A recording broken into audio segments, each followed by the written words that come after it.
Capítulo 18. O Arsenal da Morte, o hino da colônia dos Miosotes. Custei a encontrar repouso. Preocupava-me a saúde da querida vovó. Mas na manhã seguinte, já recuperado, encontrei-me com o grupo todo e perguntei a Samita: Irmã, sei que há muito trabalha como médica de socorro. Será que posso contar com você para ajudar uma pessoa da minha família?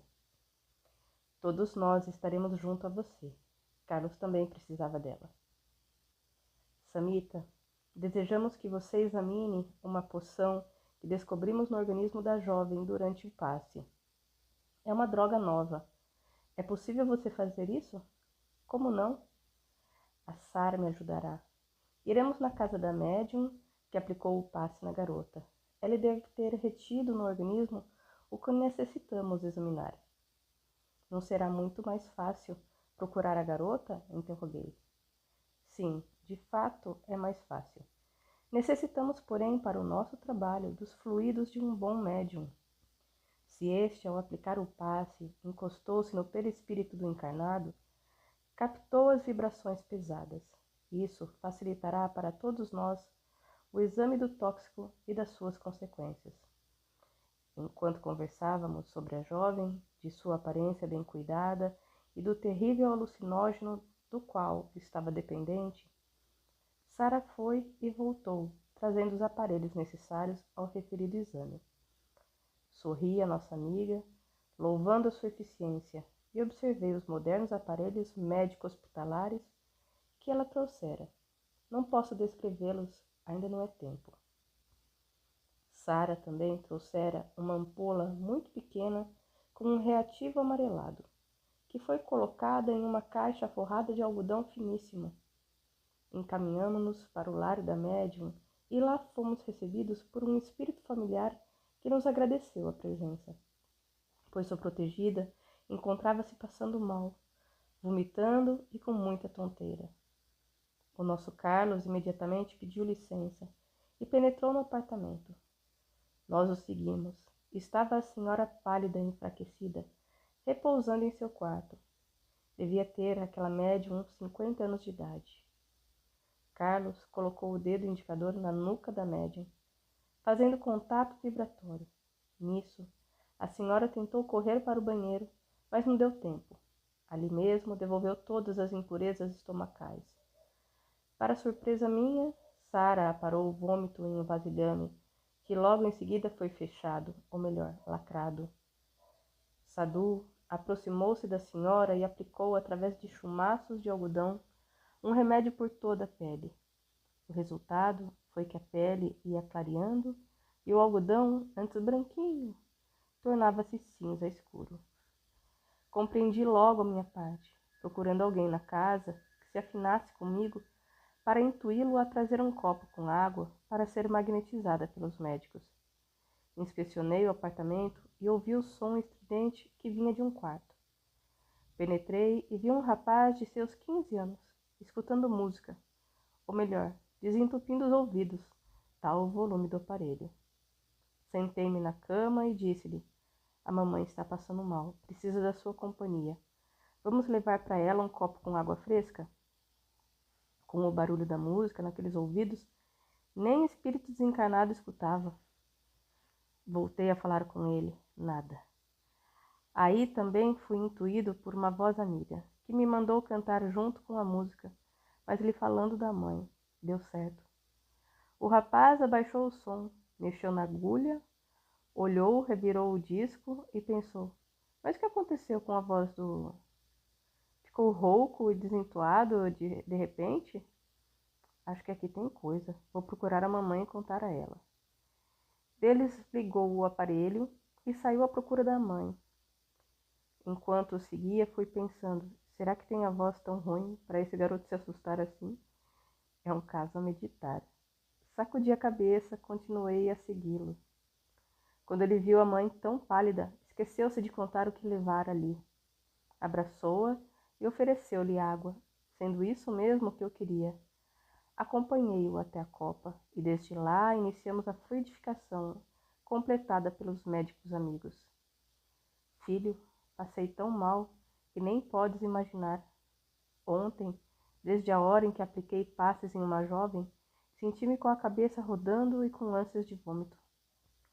Vai ver que ela é doidona? Deixa de tolices, filho. A jovem tem ótima aparência. Isso não quer dizer nada, mãe. Tudo estava bem agora. Deixamos mãe e filho sorrindo. O trabalho havia sido feito. O material colhido para exame, Samita esclareceu. Irmãos, daqui iremos à casa da jovem Marta. Vamos tentar salvá-la. Pelo cheiro do vômito da médium, pude ter uma ideia do grande veneno que a jovem ingeriu. Arregalei os olhos, olhando imediatamente para a maleta azulada da Sara. Rapidamente nos deslocamos. Era uma bela casa da jovem, mas tive uma surpresa. Nenhum desencarnado para nos receber. Inquiriu Carlos. E o mentor deste lar? Ele me mostrou o belo jardim, as formosas árvores ornamentais. Calei-me pensativo. Quando entramos naquele ambiente suntuoso, pudemos divisar vários espíritos desencarnados, sentados, aspirando fumo, que não era pouco. Casa lindíssima na aparência, mas pesada e mal assistida. A jovem ainda se encontrava deitada. Aproximamo-nos e percebemos que tinha no máximo 15 anos. Grandes olhos embelezavam-lhe o rosto, mas cansados e tristes. Estava apática ao movimento da vida ao seu redor.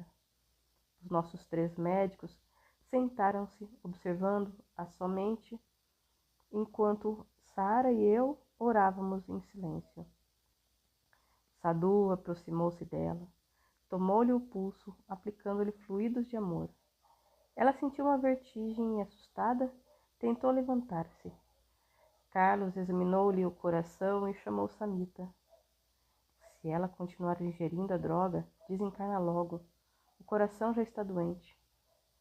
Samita pediu que a percebêssemos e permanecêssemos ali, enquanto iria ao centro examinar a qualidade do tóxicos. Desejava acompanhá-la, e ela percebeu isso, chamando-me. Pusemo-nos a caminho. Estava feliz porque ia vê-la trabalhar na pesquisa. Chegando ao centro, dirigimos-nos para a ala esquerda e penetramos em um pequeno quarto de 2 metros por 1,50 m. Ali, irmãos, era um pequeno laboratório repleto de minúsculos aparelhos. Da maleta azul da Sara foi retirado o material colhido da médium e colocado na frente de um aparelho rotativo, que foi logo fornecendo em código o resultado do exame. Samita escrevia sem parar. Apagaram-se as luzes e o aparelho foi desligado. Voltamos rapidamente ao quarto e encontramos os médicos aplicando passes na garota.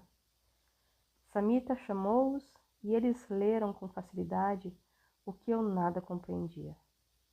Fiquei intrigado com a Sara.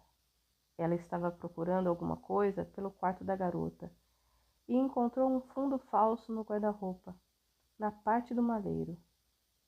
Armazenadas ali estavam muitas essências que a moça tão bem manipulava, fabricando a droga que até vendia para os colegas. Olhei aquele arsenal da morte e senti uma imensa tristeza.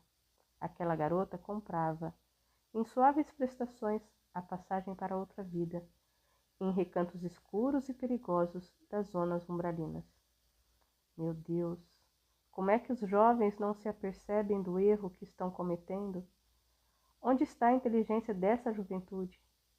Se o nosso corpo só se movimenta sustentado por substâncias fortes, para excitá-lo, logo entra em desequilíbrio. Estávamos pensativos. O que fazer? Dialogamos. Poderíamos fazer a mãe descobrir todo aquele pequeno laboratório. E as consequências, quais seriam? Nós não sabemos. Cheguei perto da garota e iniciei um papo com ela, alisando seus cabelos. Querida, como são bonitos os seus cabelos. Ela sorriu e pensou, estou toda arrepiada, cruzes. Irmã, continuei, a morte existe de várias formas e todos aqueles que mortos se sentem são muito infelizes.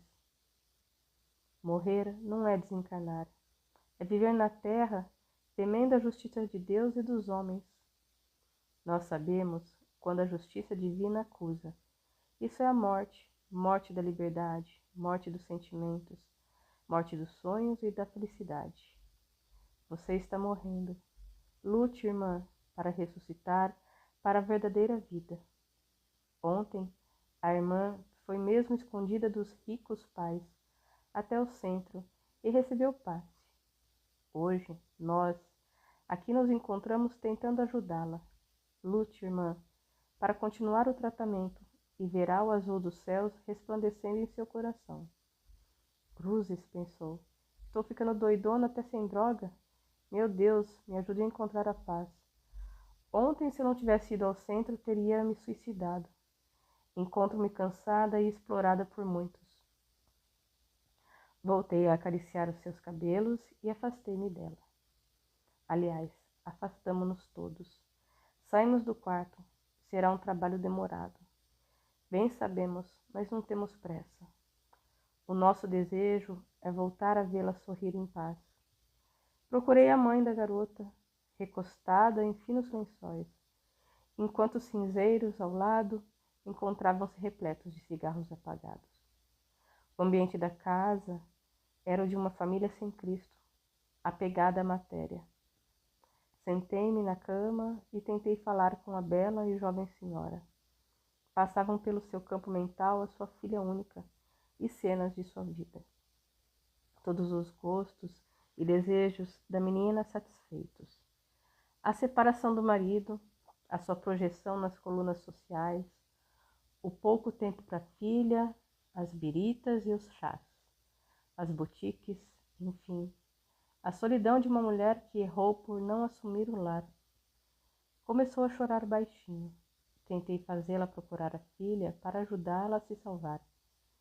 Inopinadamente, vimos a Sara entrar acompanhada da jovem. Esta lançou-se aos braços da mãe, dizendo: Salva-me, mãe, estou morrendo pela droga. Não, filha, isso não. Podia esperar tudo, menos isso. É demais para mim. Sei que mereço sofrer, mas você não. Mãe, sou viciada há 1 ano e dia a dia aumento as doses. Estou me prostituindo. Não sei mais o que fazer. Ajuda-me. A mulher fútil chorava como qualquer mãe amorosa.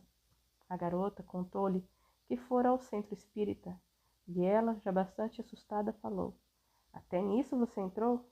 Mamãe, tenho um colega que sarou indo lá e desde ontem não cheiro nem aplico.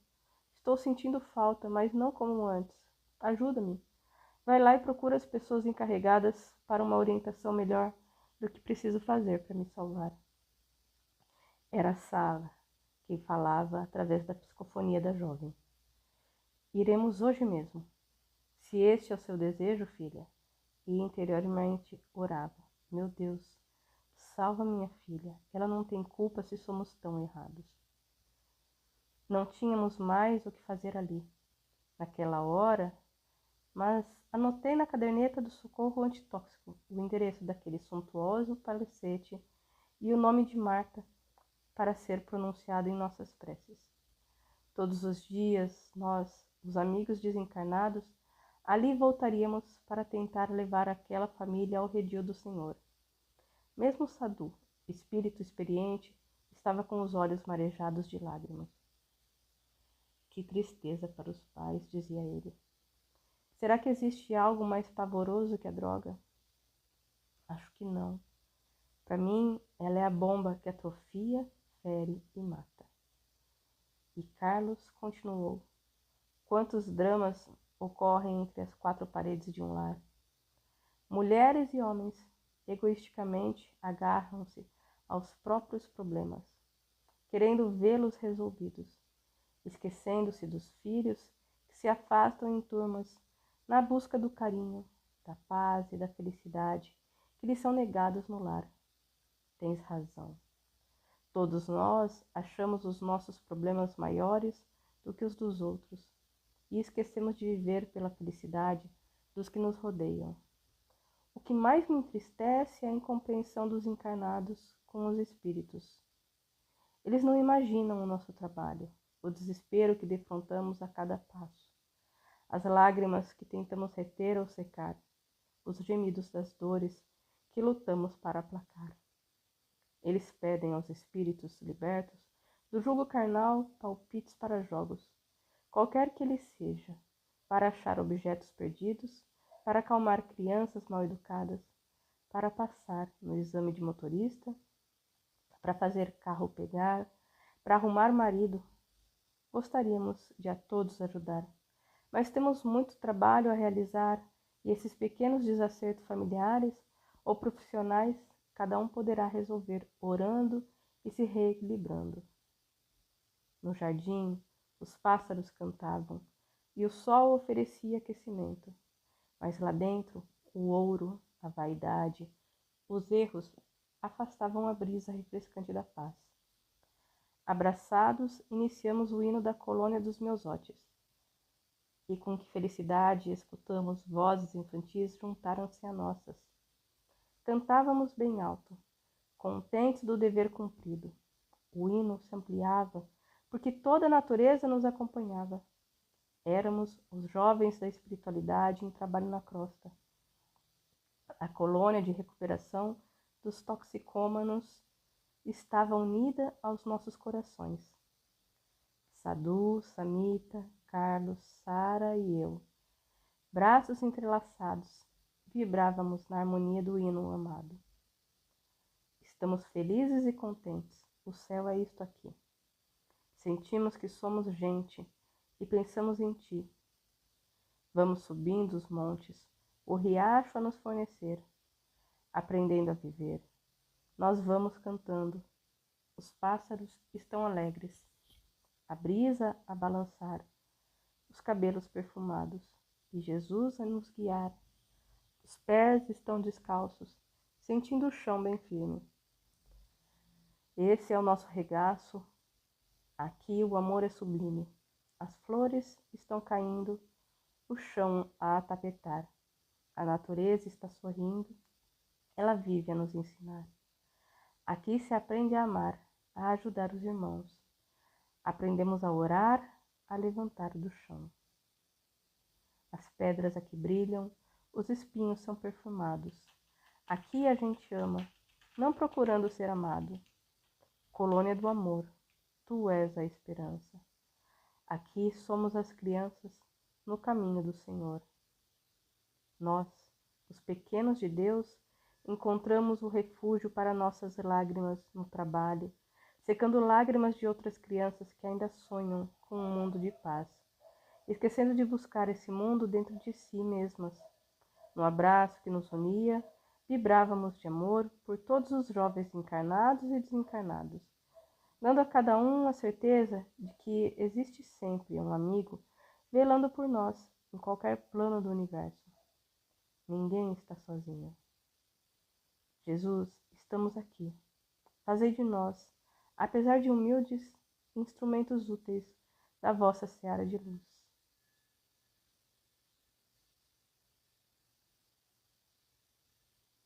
Capítulo 19. Enoque. Uma esperança, uma alegria, esclarecimento sobre os suicidas. Tudo parecia diferente quando chegamos ao centro.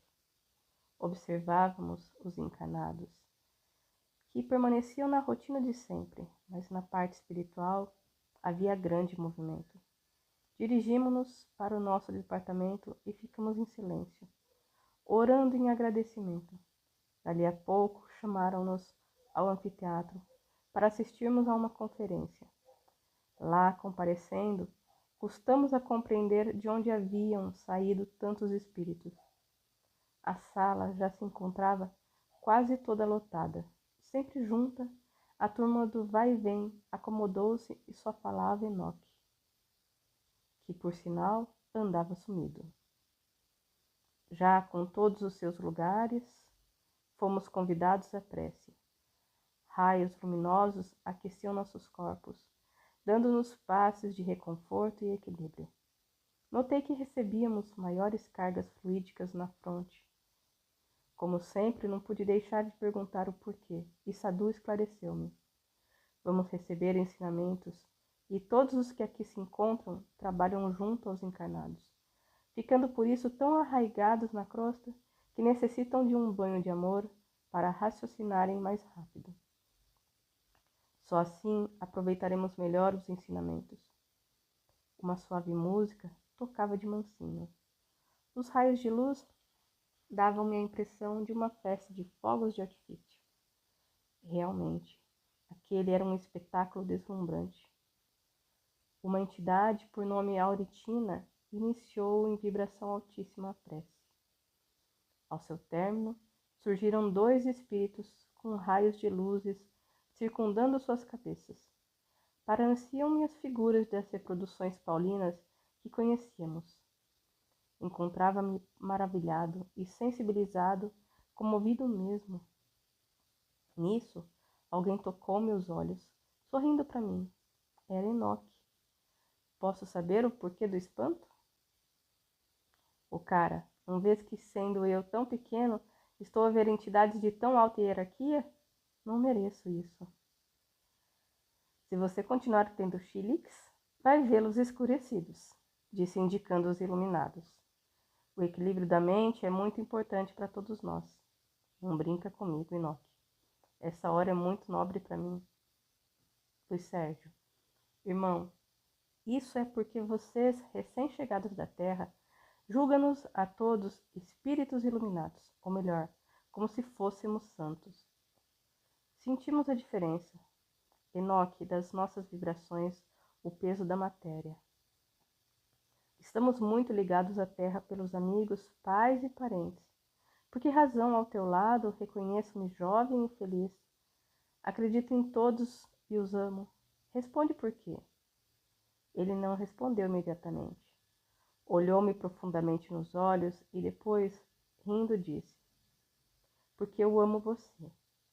Enoque, chamou Sara, conta-nos da tua vida. Só sabemos que és indiano e que tens a aparência de um jovem de 19 anos. Mas és velho como as pirâmides do Egito. Nunca vi tão brilhante sorriso como o de Enoque naquele momento. A menininha está ficando sabida, hein? Como adivinhou que já fui uma pedra colocada ali? Ainda ríamos quando Carlos advertiu. Não se esqueçam de que estamos à espera do início da conferência. Pensei imediatamente que estávamos infringindo a disciplina, mas Sadu então explicou. Sérgio, o som está isolado por enquanto. Não estamos incomodando. Enoque levantou-se para retirar e eu lhe interroguei. Como é, meu chapa? Não vai assistir à conferência? Porque só você vai sair. Logo, você verá sua cabeça chata invocado, disse sorrindo a eterna criança do mundo espiritual. Fez-se silêncio completo na sala. Parecia que chovia no ambiente, pois uma garoa finíssima tocava-nos a cabeça, dando-nos a sensação tranquilizante. Sentia-me enlevado com os olhos fechados. Quando os abri, quem vejo no lugar do conferencista? O nosso Enoque. Apresentava-se com outra roupa, bem vestido e não de calça justa e sem camisa, conforme costuma trajar. Fazia-se acompanhar de um simpático velhinho, com um cajado nas mãos, olhos cintilantes, vestido como um camisolão de um branco translúcido. Enoque piscou o olho para nós e eu me envergonhei. Não sei bem por quê. Senti que só eu não esperava isso. Os meus amigos pareciam já acostumados. Meus olhos não o largavam, como a querer reter a sua figura alta e simpática na lembrança. Seu sorriso estava a transmitir esperança e alegria. Cruzou os braços no peito e iniciou a palestra. Queridos irmãos, amigos e companheiros da grande caravana divina, que se forma dia a dia nas estradas evolutivas. Como viajantes, ainda necessitamos de descanso, e nas paradas da vida angariamos experiências para atingirmos o cimo da grande montanha. Como jovens, sonhamos com a liberdade, aquela que é todo o nosso viver e continuação do Pai em nós. Somos jovens porque a juventude nos impulsiona a longos anos à frente, em trabalho e evolução. Por que então envelhecer? Por que lamentar o cansaço? Por que viver de saudades? Por que não diligenciamos para fazer germinar em nossos corações a eterna alegria de ser jovem? Hoje encontramos-nos aqui, juntos, aprendendo com alto as lições que a vida nos dá. Com elas, obteremos forças para continuarmos a jornada sublime da evolução. Amigos, somos o corpo de Cristo. Ele dividiu a dor do Calvário com cada irmão. Servi-lo é sentir a dor do próximo, esquecendo a sua própria, esforçando-se com Cristo para curar, levantar e levar a Deus os nossos irmãos retardatários. Choram atualmente os corações dos pais. Morrem com os filhos as esperanças acalentadas a cada instante. Tudo está ficando enegrecido pelos vícios e erros humanos.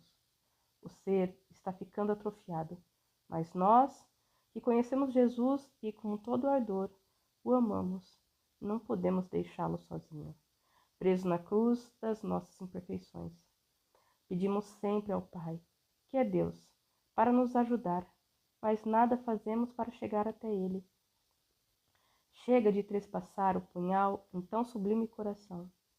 Chega de dizer que o servimos, esquecendo-nos de buscá-lo, onde germina e cresce a fome e o abandono. Chega, irmãos, de clamar por justiça, liberdade e amor, sem procurar onde podemos obtê-los, isso é, oferecendo tudo ao nosso próximo. Brilhará a luz do Cordeiro em cada lar se fizermos de nossos lares recantos do Evangelho. Jovens samaritanos do amor, somos os pequenos de Deus, mas precisamos transformar cada jovem em um caravaneio do trabalho do Cristo. Levantemo-nos do chão do egocentrismo e nos tornemos um raiozinho de sol, penetrando com humildade em todos os corações. Vamos dar as mãos. Só assim não sentiremos as asperezas do caminho. Só assim as pedras não ferirão nossos pés, porque Ele, o Mestre, encontrar-se-á entre nós, ajudando-nos a trabalhar pela recuperação dos jovens, ensinando-nos, exortando-nos a preservar a bela semente plantada em cada ser por Deus, nosso divino e sublime Criador. Vamos, irmãos, Ele nos espera, não em uma cruz infamante, como continuamos a colocá-lo, mas belo e radiante, feliz à nossa frente, como o grande e querido pastor de almas. Ele, o Senhor Jesus Cristo, o homem, irmão e amigo de Nazaré, o perfume eterno do planeta Terra. Calou-se a voz de Enoque, mas permaneceu no ar sua vibração. Desejava abraçá-lo, mas não o fiz. Karina estava com os olhos úmidos. Acariciei-a e ficamos abraçados. O sisudo Sadu alisou-me os cabelos, enquanto os outros o faziam a Karina. Irmãos, disse muito emocionado, tenho pavor de me separar de vocês. Amo-os muito e sei que não é bom este apego a que me estou deixando levar. Somos parecidos, Sérgio, confessou Karina. Não sei viver sem vocês. O mundo me bateu muito. Tive falsos amigos que me fizeram cair no vício, levando-me à degradação como mulher. Aqui, ninguém me despreza. Mesmo vendo o meu corpo atual repleto de manchas negras, pelo contrário, esses bons espíritos me amam e me respeitam. Como não vou amá-los também? A irmã, encarregada da colônia do Miosotis, que ali viera para assistir à palestra, sorriu para nós dois, observando. Todas as vezes que paramos para recordar o passado e temer o futuro, não aproveitamos o presente. Vamos, irmãos, temos um triste caso a resolver. Agradeçam ao amigo Jesus, mas nunca julguem que não merecem o que recebem. Saímos todos juntos, cantando os hinos da colônia, e depois nos separamos, cada grupo dirigindo-se ao seu trabalho ou ao alojamento no centro, procurando entrar em meditação em seus aposentos. Eu, distraído de cabeça baixa, fui andando até o salão. Sentia algo me apertando o peito, saudade, apreensão, nem sei o que. Sentei-me no imenso auditório e tinha as mãos sobre as pernas. Pensativo, olhava o teto, quando alguém se aproximou de mim. Era um simpático velhinho, que desveladamente cuida da parte espiritual do centro. Sorri e ele pediu meu consentimento para sentar-se perto de mim. Irmão, disse que hoje não sou uma boa companhia. O meu coração dói de saudade. Luiz Sérgio. Tenho acompanhado o trabalho de todos vocês e minhas preces são para que os espíritos se unam para a salvação da família. O problema é sério. Vocês estão realizando um grande trabalho. O senhor acha mesmo? Sem dúvida. A sociedade ainda não despertou para triste fato. Hoje, enquanto vocês estavam na conferência, os orientais trouxeram para casa uma jovem de tenra idade, de apenas 19 anos, que desencarnou com a droga, encontrando-se nesse momento na sala de emergência para depois ser removida para a colônia. Bom, irmão, poderia levar-me até ela? Gostaria de vê-la. Não há inconveniente, espero. Não, amigo. Vamos até lá. Esse é o seu trabalho. Ninguém deve esquecer que estávamos em um centro espírita de encarnados, tendo junto a ele um belo e reluzente centro espiritual. Chegando à porta, pedimos licença aos lanceiros que muito bem aguardavam e entramos. Os médicos prestavam assistência à criança e não se incomodaram com a nossa presença. Observei o corpo tão frágil e cambaleei. Ali se encontrava uma suicida na flor da vida corpórea. A criança desencarnara por dose fortíssima de loló. Era loló das favelas, mistura de substâncias altamente corrosivas, que ao serem inaladas causaram lesões sérias nas partes respiratórias. Acariciei aquele rostinho que dormia coçado por fortes pesadelos. Sorri tristemente para os médicos, os nossos amigos Sadu, Carlos e Samita, que ali se encontravam. Pelo olhar de Sadu, notei que eles precisavam que eu os ajudasse. Imediatamente me pus a serviço, bem como o velhinho que eu acompanhara. Vocês irão perguntar o que você, Luiz Sérgio, não sendo médico, poderia fazer numa situação dessas? Eu respondo: amigos, tudo podemos aprender quando desejamos. Ali, tornei-me um atendente e com que amor procurei sê-lo. Eles faziam uma lavagem perispiritual na garotinha e o líquido era magnetizado por entidades de outro plano. Servimos de médium para a magnetização da água. Eu e o meu amigo fechamos os olhos e com as mãos em concha captávamos fluidos. Logo em seguida, colocávamos nos recipientes já preparados, notando que a água chegava a ficar azulada de tanta pureza. Ouvimos o médico-chefe dos trabalhos dizer: em 3 dias, ela poderá ser levada para a espiritualidade. O tratamento vai ser demorado. Ela se encontra ainda anestesiada pelas sensações da droga. Só sairá desse torpor quando sentir vontade. Confesso que estava um tanto confuso e me perguntava: o suicida não fica no túmulo, vendo seu corpo sendo corroído pelos vermes? Respondendo a essa indagação mental, o médico-chefe adiantou: amigo, logo lhe daremos as explicações que deseja. Fiquei envergonhado e continuei o meu humilde trabalho, que para mim é dos mais nobres, agora sem nenhuma interrogativa. Depois que fui liberado, saí. Sentei-me no chão, ou melhor, em um pequeno jardim que separa o posto assistencial do restante da casa. Fiquei brincando com os dedos quando o médico idoso aproximou-se de mim e fez o mesmo, isso é, sentou-se na relva. Levantei-me de um salto, pedindo desculpas a ele. Este, já sentado no chão, sorriu e me disse: fique à vontade, jovem amigo, vamos conversar. Meio sem jeito, fiz, iniciando ele o bate-papo. Como é? O que você tem aproveitado dos dias que vem passado na crosta? foram ou não de grande aprendizado para você nessa nova vida? Nem tinha voz para responder. Sem atinar com o motivo, estava muito nervoso e fiquei muito tempo com a cabeça sobre os joelhos orando imóvel. Minha pressa acabara de ser testada, pois esperei pacientemente que ele voltasse a me falar. Luiz Sérgio, várias transformações estão se operando na ciência e nos homens. Não se esqueça de que nós já fomos e voltamos várias vezes. Estamos aprendendo a desencarnar, mesmo com a mínima compreensão espírita. O espírito retém na lembrança os momentos passados na espiritualidade. Hoje, quando desencarnados, não nos sentimos como antigamente, desesperados por não acreditar em outra vida. Todas as religiões, ou mesmo os ateus, temem a morte e o mundo espiritual. Esses, no fundo, sabem que não pode terminar tudo em uma campa fria. Seria muito fácil para os maus e muito triste para todos.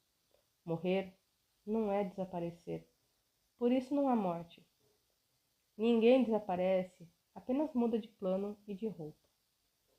Irmão, a ciência nos grandes centros científicos está estudando os fenômenos paranormais, estando bem adiantada. Sendo assim, quase todos nós, quando desencarnamos, esperamos encontrar algo além morte. Anteriormente, isso não ocorria. Muitos espíritos, quando desencarnados, nem sabiam que poderiam aproximar-se dos encarnados, ignorando esse intercâmbio.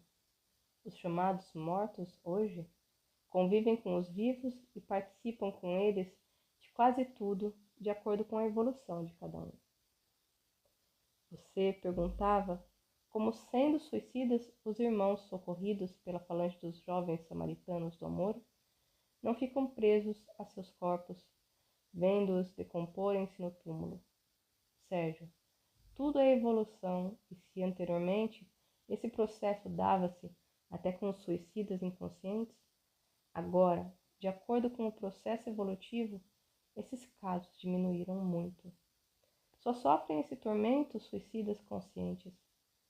Os que acovardados deixam-se levar pelas mentes doentes. Mas mesmo assim, vários são socorridos conforme o campo mental de que são possuidores. Os suicidas inconscientes ligam-se a entidades afins, como um amigo presenciou nos discípulos do Tongo. Levar socorro a um irmão assim torna-se difícil, pois ele mesmo o rejeita. Entretanto, quando eles desejam livrar-se do jugo, são socorridos por Jesus. Então inquiri. Então, muitos suicidas são socorridos, não é mesmo? Sim, são socorridos. Ninguém é abandonado pela providência divina. Porém, só é tratado quem procura remédio. Devemos respeitar a vontade de cada um. Com relação aos toxicomanos, como seria possível classificar o seu desencarne? Esse tipo de suicida é um dos mais graves, com mais dificuldade de ser tratado do que um suicida comum. Como é isso, doutor? Poderia me explicar? Pois não, garoto. Como sabemos, o toxicomano morre lentamente. Quando eu digo morre, é porque ele, sim, morre mesmo. O tóxico vai adormecendo-lhe as fibras nervosas e o viciado começa a sofrer um retardamento mental, só despertando e sentindo emoções através de novas e sucessivas doses, aumentadas cada vez mais. Sendo assim, ele vai destruindo seu corpo astral, que é o perispírito, e este, sendo afetado, dificultará sobremaneira a sua recuperação. O toxicomano tem os olhos dilatados e a cor amarelada. Suas reações motoras são lentas, ou melhor, retardadas. Como vemos, o viciado morre aos poucos, isso é, suicida-se lentamente. Quando falamos viciado, incluímos o alcoólatra, o guloso e o prisioneiro de outros vícios, tais como o simples cigarro. O mais nocivo é a droga, porque esta atrofia o perispírito, que corre o risco de voltar até a condição de óvulo, tal a sua periculosidade. Já imaginou o desespero de um espírito munido de inteligência sentir que é um embrião? Isso porque não há o adormecimento da consciência. Esta permanece lúcida para dar ao espírito condição de se regenerar. Santo Deus, mas é terrível demais. Há algum lugar onde possamos observar estes irmãos em padecimento? Sim, mas é muito cedo para o seu grupo penetrar nele. Espere, Luiz, que um dia a Terra vai conhecer todo esse mundo de verdadeiros mortos-vivos. Irmão, o que posso fazer para agradecer essa aula tão esclarecedora e sublime? Só posso abraçá-lo e dizer como o nosso grupo costuma fazer. Irmão, eu amo você. Sorrindo, ele respondeu: o maior agradecimento é através do trabalho. Ajude-nos sempre, precisamos muito. Posso saber o seu nome? Chamo-me Luciano. Fui médico em São Paulo. Desencarnei com câncer. Um karma que me deu condição de trabalhar depois para o bem do meu próximo. Isso faz muito tempo, amigo? Não, só uns 30 anos. Muito pouco, não? Pouco? Acho um tempão. Levantamo-nos e ele carinhosamente pousou sobre os meus ombros aquelas iluminadas mãos e os apertou como se estivesse me encorajando ao trabalho, fitando-me nos olhos. Despediu-se e caminhou de volta à sala de emergência.